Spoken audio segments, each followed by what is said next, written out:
Querida, essa semana saiu uma pesquisa sobre o que acontece na mente dos crentes da região mais conservadora dos Estados Unidos da América, que é o sul dos Estados Unidos, chamado Bible Belt. E o nome dessa pesquisa aconteceu na internet.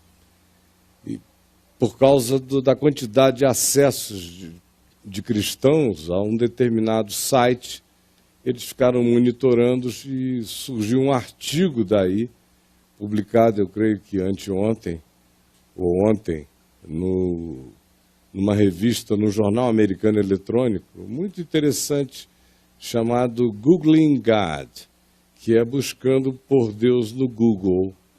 E há 4 perguntas que sobressaem a todas as demais perguntas em relação aos questionamentos que aparecem naquele ambiente virtual.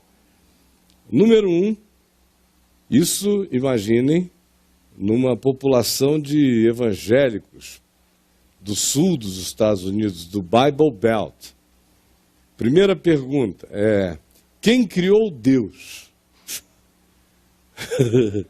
Quem criou Deus? É uma pergunta extraordinariamente profunda. Quem criou Deus? E tem uma resposta muito simples: o homem. Porque esse Deus que é objeto de toda essa especulação não é nada além de uma criação humana mesmo.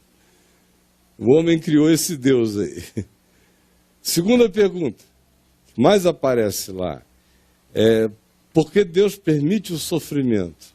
Aquela velha história de que sofrimento tem que ser da casa dos outros para lá. Mas aqui, perto de mim, jamais.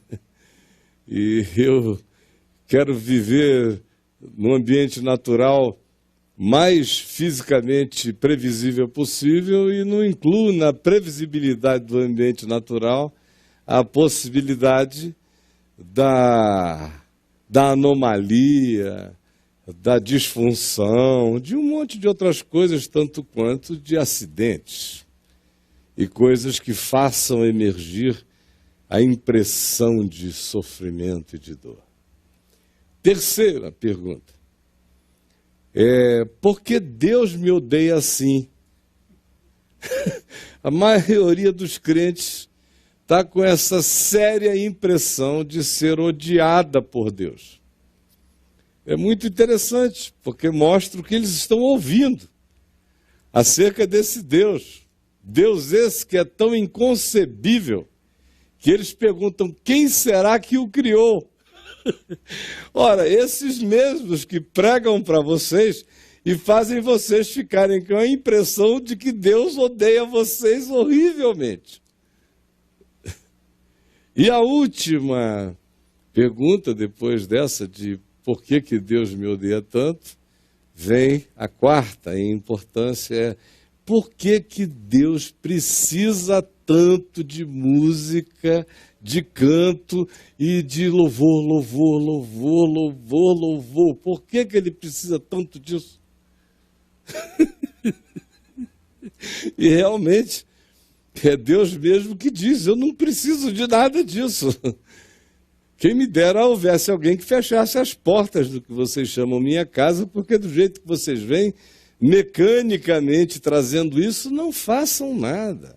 Eu não me comprazo em coisa alguma, a não ser no coração grato, nas expressões simples da vida.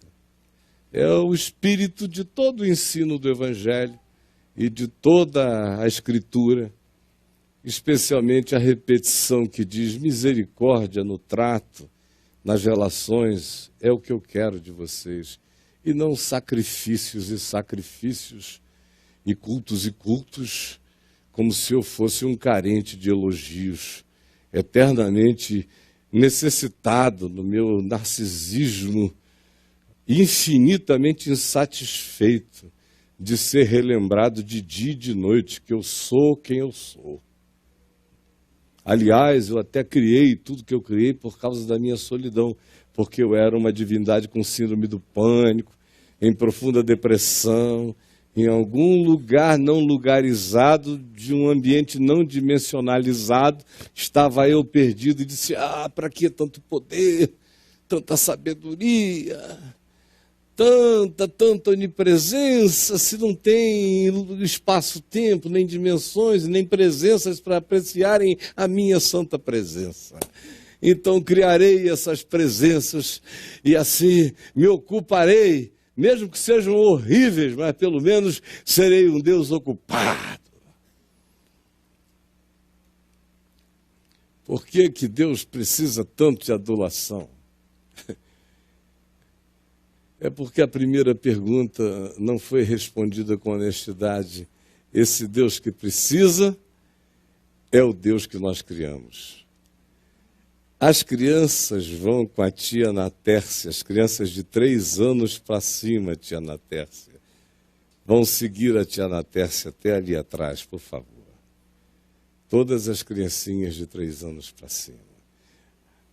5 anos? 5 anos para cima, então, tá bom. Obrigado, queridos. Olhem aqui. Então, essa pesquisa que eu li hoje de manhã, me deixou pensando no significado do que as pessoas ouvem acerca de si mesmas, do Evangelho, de Deus, de Jesus, e das compreensões que elas vão desenvolvendo. Na maioria apenas ouve de terceiros, apenas vai a um lugar para ser informada, supostamente, sobre Deus e a vida segundo Deus. Isso conforme, na maioria das vezes, a cabeça do propagador das ideias. Muito pouco afeito e conhecedor e íntimo da Escritura e do Evangelho. A maioria são apenas anunciadores de clichês, desconexos, desencontrados, antitéticos, irracionais, absurdos, mas que são repetidos e os indivíduos acham que, porque não conseguem compreender nada, a razão pela qual não compreendem é porque é profundo demais para entenderem. Mas eu lhes digo, não é profundo demais para entenderem. É porque é absurdo demais para ser compreensível. Por isso é que você não compreendeu e ninguém compreende. Aí, depois de anos e anos e anos no lugar, fazem essa pergunta: quem criou Deus? Por que será que Deus me odeia tanto? Por que Ele não impede o sofrimento? Por que Ele precisa ficar sendo adulado? É a angústia de quem não entende porque tem que ir a um lugar não sei quantas vezes por semana e cantar a mesma coisa, olhando para o céu para poder satisfazer essa necessidade divina. Então, a maioria recebe a informação de terceiros. Muito pouca gente lê as Escrituras. O Novo Testamento não é conhecido pelos cristãos. E os que leem-no abrindo aleatoriamente, cada dia num lugar, sem saber nem onde estão, lendo algum trechinho que lhes apareça. Ou seja, uma leitura mágica, sem continuidade, sem racionalidade, sem cronologia, sem a percepção simples da sequência das coisas, dos fatos. Então, passam a vida inteira caindo de paraquedas no chão escrito de um texto que para elas dia a dia será apenas a visita a um ambiente mágico, mas que não se conecta com nada e não está ensinando nada além de coisas que vão virando versículos clichê para as pessoas.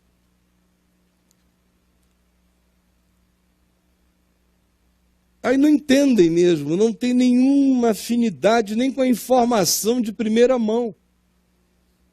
A informação que recebem já é corrompida por aqueles que interpretam-na sem nem terem conhecimento sequer qualquer da Escritura.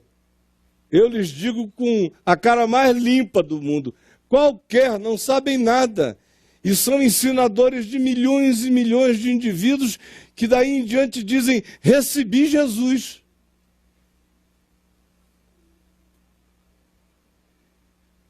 E depois de 30 anos vão perguntar, quem criou Deus? Ou escrevem toda manhã aqui para mim, perguntando as coisas mais impensáveis. Depois de décadas participando desses ambientes que não ensinam e nem trazem para o coração a experiência do significado do que está prometido como evangelho, como boa nova para nós. Como hoje uma pessoa ali me perguntou num post que eu fiz do Facebook, se eu sou de igreja há muito tempo, mas por favor me tira uma dúvida, o que é o evangelho? Falei, poxa, que pergunta mais adequada, porque o cara que diz eu sou de igreja, você já sabe que ele está sendo, na maioria das vezes, desevangelizado no lugar. Ele não sabe o que é. Ora, isso nos deixa num estado em que a grande maioria de nós está exatamente onde Jesus encontrava as pessoas que não tinham encontrado nada ainda. A quem ele dizia, acerca de quem ele falava, quando, por exemplo, um jovem diz, mestre, deixa-me primeiro sepultar meu pai, depois eu vou te seguir, deixa eu esperar a morte do papai. Quando ele morrer, eu vou me engajar. E Jesus disse, deixa os mortos sepultarem os seus mortos. Não há nenhum tipo de romance na afirmação de Jesus acerca da possibilidade da autoevolução espiritual do indivíduo para sair do atoleiro dessa ignorância que é uma mortalha desgraçada, impedindo a todos nós de viver, de ver, de perceber, de discernir, de provar o melhor, de escolher o que seja mais excelente para a vida da gente e da do próximo. A gente está cego, morto. A gente vê Jesus dizendo em João, no capítulo 5, versos 24, 25, que vem a hora, e já chegou, e em relação a esse dia e a essa ocasião, ele diz, em verdade eu vos digo que aquele que ouve a minha palavra e crê naquele que me enviou, não entra em juízo. Já passou da morte para a vida. Vem a hora e já chegou em que os mortos, ouvirão a voz do Filho de Deus e os que a ouvirem viverão. E ele não estava falando daquele dia escatológico da ressurreição, acerca do qual ele fala logo a seguir, versos 27, 28, quando ele fala desse dia. Ele deixa claro que ele está fazendo um anúncio subjetivo. Vem a hora e já chegou, o dia hoje, em que os mortos ouvirão a voz do Filho de Deus. A voz de Deus, a voz da essência de Deus, a voz que é palavra de Deus, a voz que é verbo de Deus, a voz que é verbo de vida, a voz que é a voz que cria, a voz que dá significado. Ouvirão a voz do Filho de Deus, ouvirão o Evangelho. E os que ouvirem, e os que entenderem, e os que crerem, e os que discernirem com fé no coração, esses viverão, não entram em juízo. Já passaram, já passou, o verbo é passado. O tempo que ele afirma quanto ao da realização dessa vivificação é hoje. Já chegou. Em que ele diz, aquele que crê tem, teve, tem, terá, é contínuo, não perde. Chegou já esse dia, essa hora em que os mortos ouvirão a voz. E os que ouvirem a voz do Evangelho, e crerem nela, viverão. Bom, olha só. Quem enganou quem? Ou quem está enganado aqui? Porque o que Jesus está dizendo é que aquele que crê no que ele chamou de minha palavra, não entra em juízo. Não passa por nenhum tipo de crise de julgamento em nenhuma dimensão, não entra em juízo. Já passou da morte hoje para a vida. Ele não faz mais parte desses andando mortos, existentemente mortos. Já passou.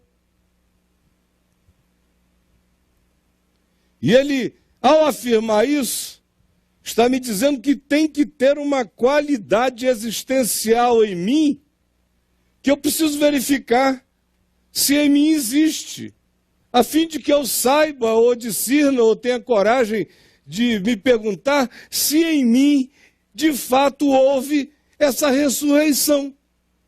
Se a cova na qual eu estou sepultado, se dela eu ouvi a voz, se eu, de fato, fui penetrado pelo Evangelho, e em tendo sido penetrado pelo Evangelho, tendo nele crido, estranhamente, como alguém do fundo de uma cova existencial, ouvindo a voz da vida, nela crê que o chamado é para ele, é para dali sair. E sai. E não entra nunca mais em nenhum juízo, e não vê nunca mais nenhuma morte, tem a vida eterna. É algo que se realiza hoje. Que é meu agora, eu tenho. E que coloca a morte no passado da minha existência e não no futuro da minha existência. Já passou da morte para a vida.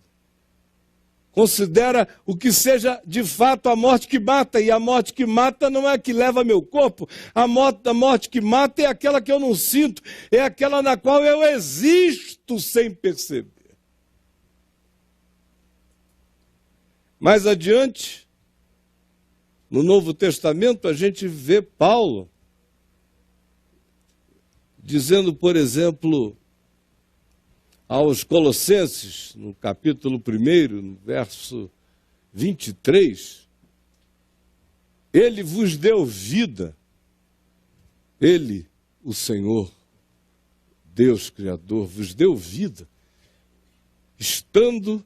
ele vos libertou do império das trevas e nos libertou e nos transportou para o reino do Filho do seu amor, no qual temos a redenção, a remissão dos pecados.